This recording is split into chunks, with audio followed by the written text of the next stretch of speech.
भगवान रुधन मचा दिए, रुधन। जो गोपियां पूतना के आगे पीछे घूम रही थी, उन्होंने 1 सेकंड में पूतना को छोड़ दिया और सब भगवान की ओर भाग पड़ी। क्यों? माया तो भगवान की ही होती है। भगवान ने माया चली, सब गोपियां पूतना की तरफ। अब माया बदल दी तो सब गोपियां भगवान की तरफ, पूतना अकेली रह गई खड़ी दरवाजे पर। महाराज कोई पूतना के पास नहीं था, सब भगवान के पास। भगवान ने नकली रोना शुरू किया, माया दिखाई, सारी गोपियां, यशोदा, सब भगवान के पास। पर बात यह है कि सब तो पहुंच गई, पर भगवान रोना बंद नहीं कर रहे। अंत में भगवान ने एक और माया रची, पूतना की बुद्धि में बैठ करके पूतना से ही कहलवा दिया। पूतना ने कहा भगवान की माया के प्रभाव से, अरे लाओ मेरी गोद में लाओ, मैं देवलोक से आई हूं, अमृत है मेरे यहाँ हृदय में अमृत, और कोई बालक मेरा आंचल पी ले तो वो तो एक ही दिन में जवान हो जाता है। गोपियां यशोदा लालच में आ गई, क्योंकि बुढ़ापे में छोरा को जन्म भयो, अब जल्दी की जल्दी बड़ो है जाए तो कितना बढ़िया। दे दिया, कान्हा को दे दिया। पूतना की गोद में कान्हा आ गए। जैसे ही पूतना की गोद में स्पर्श हुआ, मेरे प्यारे श्याम सुंदर ने रोना तो बंद कर दिया। पूतना की गोद में आके ही रोना बंद कर दिया, अभी आंचल नहीं लिया मुंह में, रोना बंद कर दिया। सारी गोपियों को ये प्रूफ हो गया कि वास्तव में देवी है, देवी है। अच्छा बोलो, आप में से किसी देवी के स्पर्श करने से कोई रोना बंद कर दे तो आप तो सच में देवी हो गई। मैं ही तुम्हारे पैर ने चाट लूंगा धोके, है। मान लो ऐसा हो जाए तो आपको कौन देवी नहीं कहेगा? कौन देवी नहीं? हम तो 1000 बार देवी कहेंगे।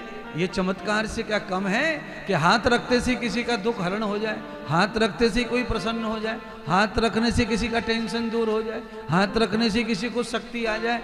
ये कोई शक्तिशाली, कोई देवत्व तो कर सकता है महाराज। पूतना ने ये लीला कर दी, ऐसा गोपियों को महसूस हुआ, पर ये पूतना ने नहीं लीला की थी, यह लीला लीलाधारी नारायण परमात्मा ने ही की थी। पूतना की बातों में आ जाए सब गोपियां।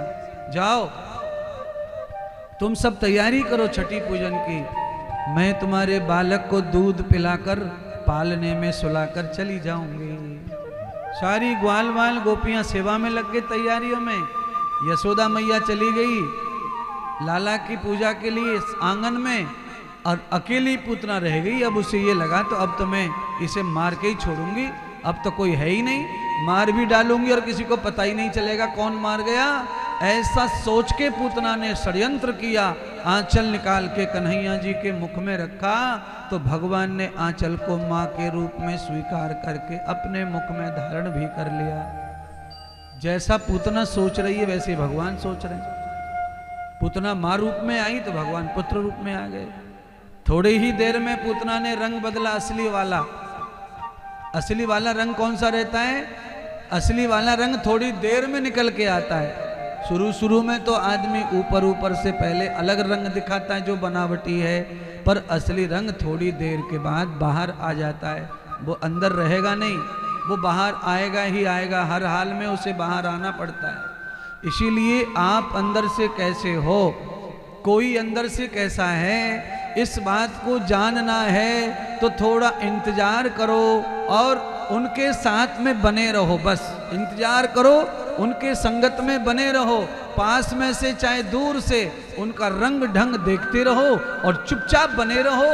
आपको उनका रंग ढंग अपने आप दिखाई पड़ जाएगा। है आपको अगर ये भरोसा नहीं है तो मेरे पास एक और आइडिया है। ये सब मैं अनुभव की बातें बता रहा हूं, आपको पता होना चाहिए। जहां पर रेत होता है, जहां गूंदरा फूस खड़ा है, वहां पर गोल गोल से घर से बने रहते हैं रेत में, और उन रेतों में कोई दिखाई नहीं देता है। अच्छा, उस रेत में किसी को देखना है तो उसमें एक दो चींटी लाके छोड़ दो। जैसे ही उस गोल गोल से रेत के घर में चींटी छोड़ेंगे, उस गोल घेरे में से ही एकदम ऐसा आतंकवादी कीड़ा निकल के आता है चींटी को देखकर उसे खाने के लिए। तब हमें पता चलता है कि ये गोल गोल घर किसका है। ऐसे ही आपको थोड़ा थोड़ा दाना डालते रहना पड़ता है, तब आपको किसी का असली अंदर का रूप दिखाई देता है। ऐसे दिखाई नहीं देगा महाराज। तरबूजा कैसा होता है? बाहर से हरे रंग का और अंदर से देख लो। तरबूजे पे बता दिया हमने, तो दो रंग तो यहीं पे हो गए, एक हरा रंग और एक लाल रंग। अच्छा, तरबूजा अंदर से भी हरा निकले तो दुकानदार की खोपड़ी पर पड़ेगा को नहीं लौट के? बिल्कुल पड़ेगा महाराज। बाहर से भी हरो और अंदर से भी हरा निकल जाए तरबूजा। लाल और पीला तो तरबूजा अंदर से अच्छा माना जाता है, पर सफेद और हरा उसे कोई नहीं लेगा, फेंक देंगे उसके माथे पर, लड़ पड़ेंगे उससे। पर ये तरबूजे का उदाहरण एक है, पर दूसरा उदाहरण एक और है, फल का, आम का। आम जब पक जाता है तो बाहर से और अंदर से एक रूप हो जाता है। खरबूजा पक जाता है तो अंदर से बाहर से एक रूप हो जाता है। तब उनकी महिमा है। बाहर से आम हरा दिखे और अंदर से पका हो तो वो भी कपट है। अचार के लिए आम खरीद के लाई अम्मा बाजार से, और अचार के आम जो है वो अंदर से भी कच्चा रहना चाहिए, पर ऊपर ऊपर तो कच्चा, और काटने के लिए बैठी तो सबरे पीरे पीरे से निकले। अब आंखों का अचार डले और डले तो चले ना हमारा। अम्मा है गई गुस्सा, क्यों ना हो जाएगी गुस्सा है? क्योंकि आम का धर्म है कि अचार का हो तो भी एक जैसा हो अंदर बाहर, और चूसने का हो तो भी एक जैसा ही होना चाहिए। आम का धर्म तब जाना जाता है जब वो बाहर से एक जैसा हो।